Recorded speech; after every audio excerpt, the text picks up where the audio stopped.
Okay, day 4, meal 3. Here we go. Remember that gigantic heaping amount of greens and vegetables of all kinds? It reduced down to this. I ate one bowl. I was going to eat some salmon earlier, but I just ate this. It was so amazingly delicious.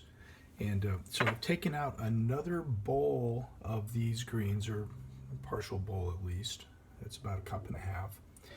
And I made my salmon. Let's go open it up here. Let's come in the other room here. So I'm in my studio. And okay, let's check this out here. So here it is in aluminum foil. I baked this in the oven for about 30 minutes. So it's salmon with salt and pepper and some ginger and ground up ginger where there's no added sugar. So I'm having this. It's about, if you can see, it's about the size of the palm of my hand, along with almost 2 cups of greens. So this is my third meal of the day. And one of the things that I'm noticing is that I'm a little hungrier today than yesterday. I'm getting hungrier quicker. There's something changing in my body. I can feel my body working. So I'm eating now about every 2.5 hours. I'm trying to focus and notice, like, what is my body asking me for?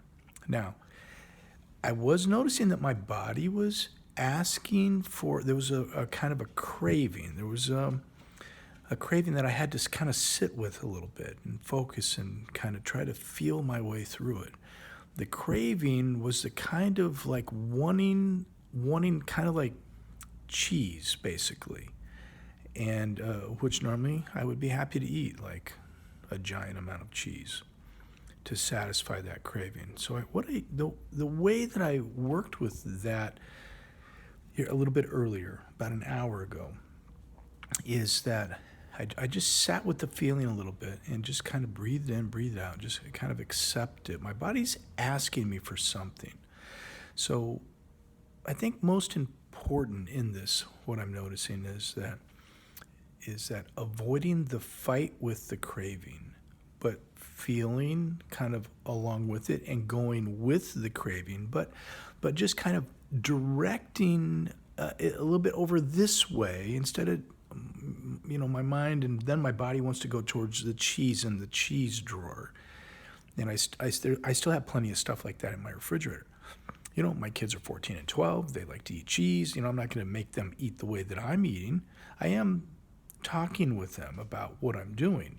They are in the flow of this process, and they are understanding kind of how and why I'm eating the way I'm eating. And also, they're learning a little bit about like family history in this process and why that maybe they might consider making choices around eating less sugar, eating less fat, eating the right kinds of fat instead of fats that are, say, the hydrogenated fats, but the right kind of fat. Like a really good quality olive oil is the right kind of fat. An avocado has the right kind of fat. Salmon has the right kind of fats. It's our body needs some fat to help to process and to function well and to be at our optimum health and well-being. So I have the availability in my refrigerator of all the choices that really would be at this point contradictory to my intention.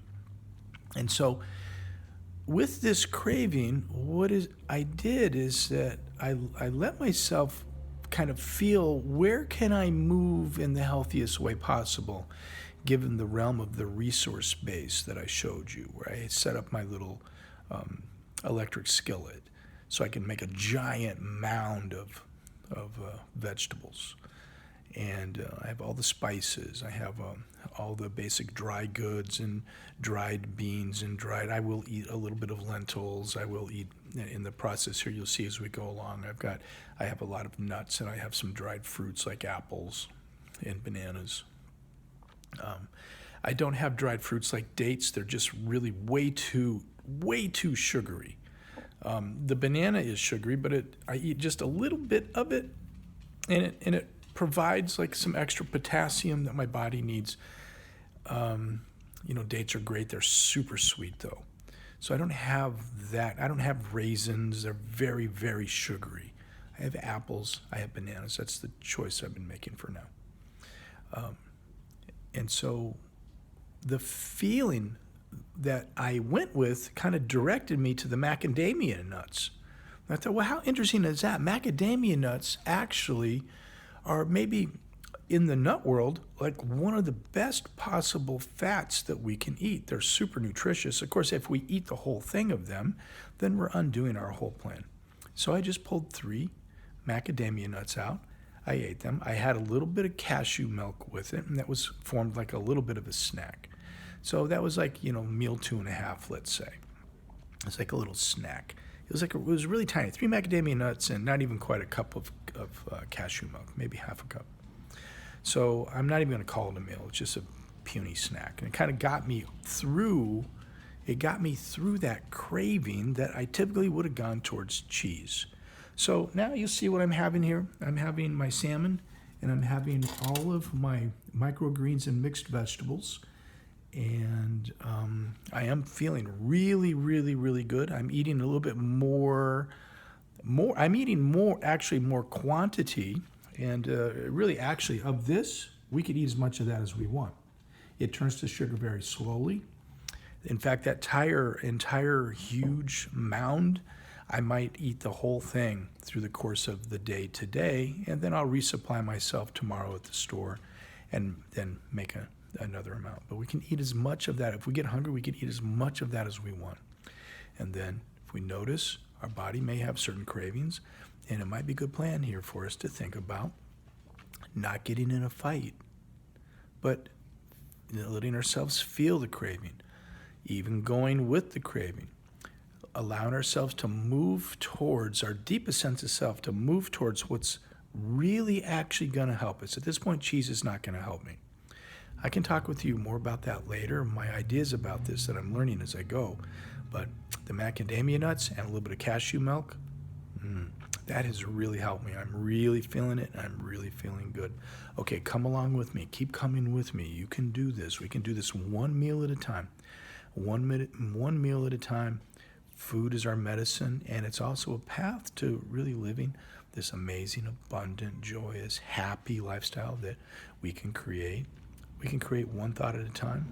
We can create by making a helpful decision about what we are thinking about and what we are resonating, and therefore what we are feeling, because our thoughts create a vibration and a feeling that attracts everything to us based on our intent and how we're thinking. All right, more later. Keep coming on the journey. You can do it. Stick with me.